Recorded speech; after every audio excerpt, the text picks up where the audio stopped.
आजको पहिलो टपिकतर्फ लागौँ। DRS killer वाइटीले होरा स्पोर्ट्सलाई इन्भाइट भएको पिएमजिओको बारे अडियन्सले सोध्नु भएको क्वेसनको एन्सर दिनुभएको छ। धेरै अडियन्सहरूले पिएमजिओ सम्बन्धी विभिन्न प्रश्नहरू सोधिराख्नु भएको थियो र ती प्रश्नहरूको जवाफ दिनको लागि डिआरएस किलर वाइटीले अडियन्सले नबुझेका कुराहरूलाई आफूले बुझेको जानकारी र क्षमता अनुसार स्पष्ट गर्ने प्रयास गर्नुभएको छ।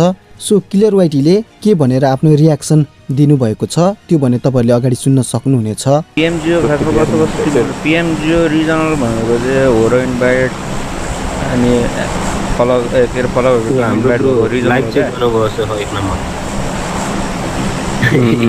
लाइभ चेक गर्नुभएको छ। त्यो चाहिँ रिजनल हो। रिजनलबाट चाहिँ मेन इभेन्ट जाने हो क्या। त्यहाँबाट टप हो कि टप 3 स्लट छ त्यहाँबाट चाहिँ जियोको मेन इभेन्ट जाने हो। त्यो रिजनल भने सायद पिएमपिएल जस्तै होला। अब पिएमजिओ रिजनल भने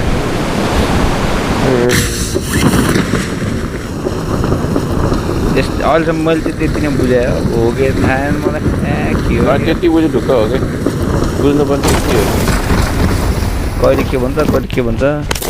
त्यसै गरी किलर वाइटीले पिएमएनसीमा आफ्नो टिमले सक्दो बेस्ट दिने प्रतिबद्धता व्यक्त गरेका छन्।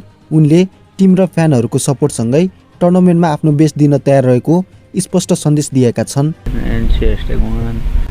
भन्ने पनि हुन्छ we will give our best.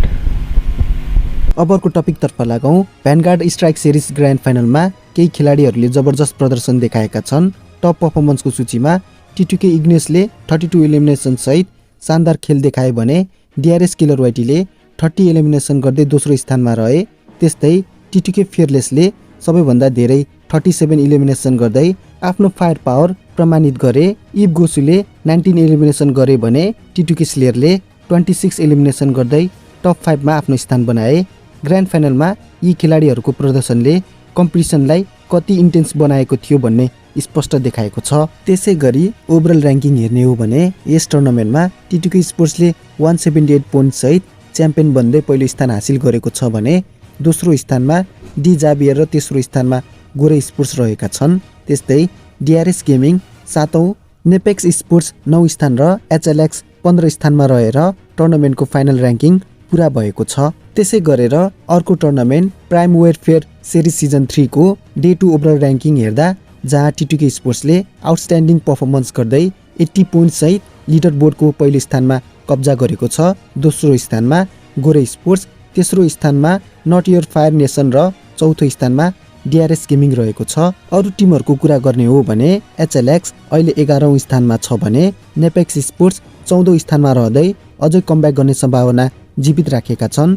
अबको टपिकतर्फ लागौँ। CR7 होरा दाइले नेपालमा पब्जीको क्रेज किन घट्दै गएको छ भन्ने विषयमा महत्त्वपूर्ण कुरा बताएका छन्। उहाँको अनुसार अहिले केही कारणले गर्दा गेम प्रतिको उत्साह पहिले जस्तो देखिएको छैन, तर यदि केही सुधार र सही कदम चालिए भने नेपालमा पब्जीको क्रेज फेरि पनि पहिले जस्तो अझै बलियो भएर फर्किन सक्छ कि सक्दैन भन्ने विषयमा CR7 होरा दाइले केही महत्त्वपूर्ण पोइन्ट्स सेयर गरेका छन् जुन कुरा तपाईहरुले अगाडि सुन्न सक्नुहुनेछ। पब्जीको downfall needs to be studied.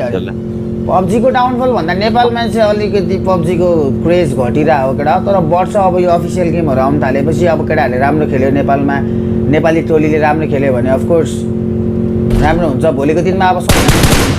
भोलिको दिनमा अब सरकारले पनि अब गभर्नमेन्टले पनि अलिकति स्पोर्ट्सतिर ध्यान दियो भने अफ कोर्स मान्छेहरु बढिहाल्छ नि खेल्ने।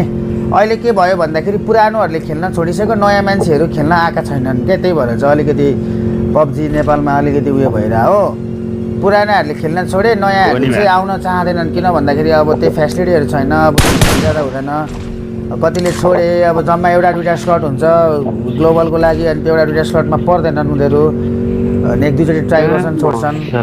अब यो स्ट्रिमिङमा पनि त्यही हो केटा, अब कति चाहिँ हेर्नु त पब्जी खेलेको हैन। अबको टपिकतर्फ लागौँ। रुल्सको जानकारी अनुसार टिटुके स्पोर्ट्समा फियरलेस बाहेक सबै प्लेयरहरू अहिले टिटुके स्पोर्ट्सको बुटक्याम्पमा बसेर तयारी गरिरहेका छन्, जसले टिममा अपकमिङ टुर्नामेन्टका लागि सिरियस प्रिपरेसन भइरहेको हामीहरूले बुझ्न सक्छौँ। बुटक्याम्पमा बसाइ जाने बुटक्याम्प सभाको टिम छैन, फियरलेस भएको छैन, फियरलेस आउँछ अब चाँडै। अबको टपिकतर्फ लागौँ। पब्जी मोबाइल स्पोर्ट्स सिनमा ठुलो अपडेट आएको छ। 3 रोयल ब्रोसले आधिकारिक रूपमा बियाबियालाई आफ्नो रोस्टरमा वेलकम गरेको छ। अब बियाबियाले आगामी टुर्नामेन्टमा कस्तो पर्फर्मेन्स देखाउँछ भन्ने कुरा त्यो हेर्न बाँकी नै छ। अबको टपिकतर्फ लागौँ। हो र स्पोर्ट्सले अनर अफ किङ इन्डियाको अफिसियल लन्चमा बधाई दिएको छ। साथै मार्च 16 देखि अप्रिल 5 सम्म हुने किङ सिटी टुर र EWC 2026 तर्फ जाने स्पोर्ट्स जर्नी हेर्न उत्साहित रहेको भन्दै हो र स्पोर्ट्स टिमले बताएको छ HOK स्पोर्ट्सको भविष्य अब अझ ठुलो हुनेछ भनेर यहाँबाट हामीहरूले बुझ्न सक्छौँ। त्यसै गरी इन्डियाका पपुलर क्रिएटर स्काउटले खुलासा गरेका छन् कि अनर अफ किङका लागि भारतमा निकै ठुलो र एक्साइटिङ रोडम्याप तयार भइरहेको छ। उनले गेम प्लेको कुरा गर्दै भनेका छन् कि यसको मेकानिक र स्ट्राटेजी धेरै हदसम्म डोटा 2 जस्तै फिल हुनेछ।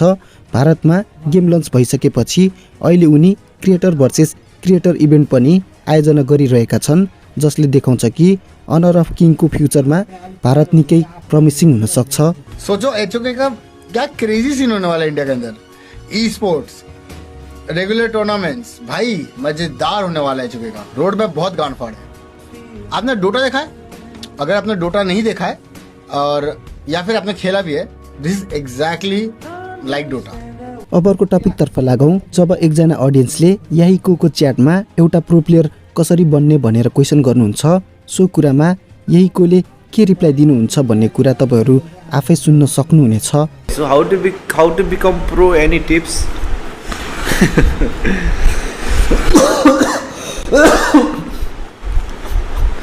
Just grind. Yes, keep grinding. That's how you become pro, guys. There's no shortcut or anything. Just you have to grind on you. Eventually you'll get good at it. अबको टपिकतर्फ लागौँ। Famous YouTuber mister बिस्टले हालै आफ्नो नयाँ video मार्फत PUBG मोबाइललाई promote गरेका छन्। भिडियोमा PUBG मोबाइलको आइकोनिक एयरड्रप सिन देखाएको छ, जसले विश्वभरका लाखौँ दर्शकहरूको ध्यान तानेको छ। भिडियोको क्रममा मिस्टर बिस्टले दर्शकहरूलाई PUBG मोबाइल डाउनलोड गर्न प्रोत्साहन दिँदै यसलाई विश्वकै सबैभन्दा लोकप्रिय मोबाइल गेम मध्ये एक भएको बताएका छन्, जसपछि ग्लोबल गेमिङ कम्युनिटी र उनका विशाल फ्यान बेसमा यसबारे व्यापक चर्चा सुरु भएको छ। अबको टपिकतर्फ लागौँ। जापानी स्पोर्ट्स अर्गनाइजेसन किनोट्रोप गेमिङले 2026 का लागि आफ्नो नयाँ रोस्टर घोषणा गरेको छ। यस टिममा जापान र साउथ कोरियाका खेलाडीहरू समावेश गरिएका छन्, जसले अन्तर्राष्ट्रिय स्तरको बेस्ट लाइनअप तयार भएको छ।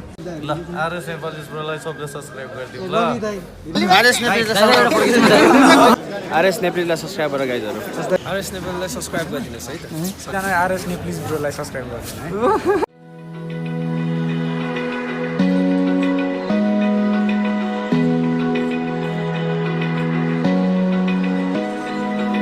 Open eye, feel the waves cut through me, hypnotized by the sounds I'm breathing.